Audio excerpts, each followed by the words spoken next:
نخش في المناطق الشائكه براحتنا. خش في المناطق الشائكه. اتقال ان تجديد النقابه كان من فلوس مطرب المهرجانات. لا والله، تجديد النقابه مش من فلوس المهرجانات زي ما اتقال. احنا قلنا ان باب التبرعات في النقابه مفتوح.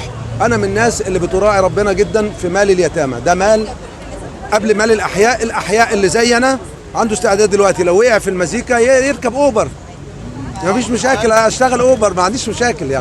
يعني انا حتى ما بتكسفش من زمايلي لما بعمل اجتماعات مع موسيقيين وفنانين مصر، اقول له انا مش هاممني اللي عايش، انا يهمني ابن المتوفي، الولد اليتيم اللي في الظروف الاقتصاديه الصعبه دي محتاج البيت يصرف. فانت النهارده مؤسسه المفروض ان هي مؤسسه خدميه بترعى ايه؟ بترعى علاجك ومعاشك وسترك وستر بيتك. فالقرارات اللي اصدرتها مثلا كان الاول يقول لك لما حد يتوفى مش عارف مراته تجيب ايه اعلان وراثه وتيجي، لا، اصدرت قرار ان في حاله التاكد من وفاه اي زميل لازم يروح لبيته مبلغ كافي لستره حتى دفنه الصبح، بعد كده نستوفي الاوراق.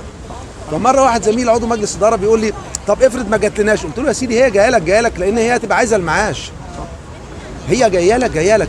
هونوا على الناس البيروقراطيه في القرارات والشغل بتاع عند طنط خديجه، والحاجه خديجه تسلم للحاجه شاديه، والحاجه شاديه تروح للحاجه ناديه. انا ما بحبش الكلام ده.